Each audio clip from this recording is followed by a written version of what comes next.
Kita temukan di sini ada ungkapan pada masa sekarang, ritual pada bagian atas itu, ritual penyembelihan hewan kurban yang diperuntukkan untuk berhala sudah tidak ditemukan dalam kehidupan masyarakat. Bohong ini.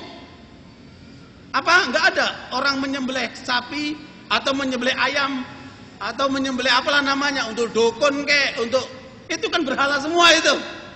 Dan itu banyak sekali, justru pusatnya di Indonesia. Jadi kalau ada penelitian penting sekali itu. Bagaimana penggambaran kepada berhala melalui pengorbanan-pengorbanan itu. Sementara pada halaman 27 yang kategori syirik dia sebut bid'ah. Nah, ini kalau kapasitas ilmiah keagamannya kurang model begini, ya. Itu pada bagian yang kemudian akulturasi pengaruh budaya Hindu, Buddha, kepercayaan animisme, kepercayaan terhadap roh nenek moyang, dan dinamisme, kepercayaan pada benda-benda tertentu menimbulkan fenomena bid'ah. Ini bukan fenomena bid'ah, ini fenomena syirik. Ini ngawur ini, ya. Bid'ah dengan syirik itu lain. Kalau bid'ah masih kategori orang Islam, tetapi kemudian terjadi penambahan dalam syariat Islamnya. Tapi kalau syirik itu sudah di luar Islam, dan ini semua di luar Islam ini. Ini kesalahan fatal dalam masalah akidah. Kemudian hadis-hadisnya tidak ditakhrij. Apakah hadis itu sahih atau tidak sahih? Wallahu a'lam. Nah, itu perlu satu bentuk upaya untuk mentakhrij hadis-hadis yang ada. Kemudian sikap berlebihan, ya, sikap berlebihan pada bagian yang ke-45, ya.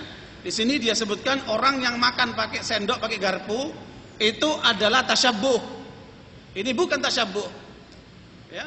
Karena apa? Oleh para ulama diberikan kaidah ma'ammad bihil balwa.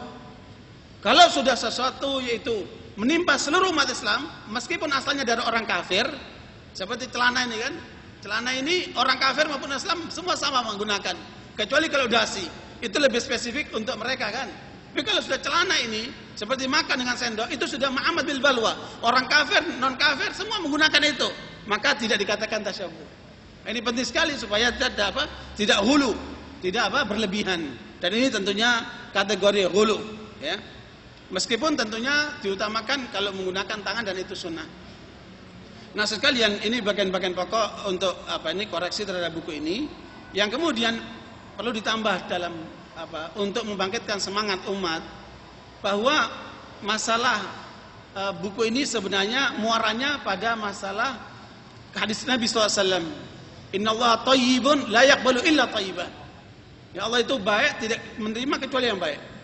Dan itu turunan dari ayat-ayat Al-Quran yang kemudian disampaikan oleh Rasulullah. Innallaha amaral mu'minina bima amara bihil mursalin. Allah telah memerintahkan kepada orang-orang mukmin sebagaimana telah memerintahkan kepada para mursalin.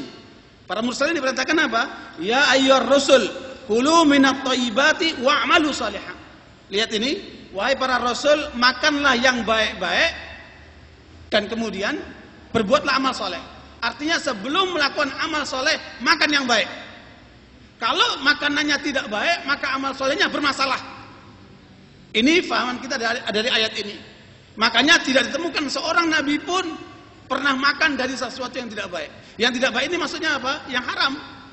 Makanya tafsir Ibnu Katsir ketika menjelaskan pada surat Al-A'raf ayat 157 sebagai pedoman untuk menentukan ini halal atau haram.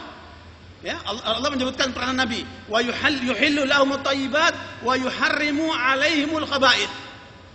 Makanya kalau ada orang tanya, dalil Al-Qur'annya mana rokok itu haram? Ayat itu. Wa yuharrimu alaihimul khaba'ith. Allah memerintahkan Rasulullah untuk menentukan mana yang halal dan mana yang haram. Tetapi kemudian diumumkan ayat itu.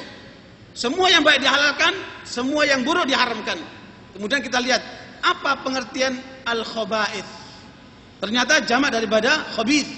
Khabith ini kata Ibnu Katsir, kullu ma yadurru ad-dina wal badan. Ini kaidah penting sekali ya. Untuk menentukan sesuatu itu haram atau tidak, bisa dilihat dari sini. Kullu ma yadurru ad-dina wal badan. Semua yang merusak agama dan merusak badan itu haram. Itu kategorinya khabith. Ya, dalam hal ini kategori rokok itu diantaranya.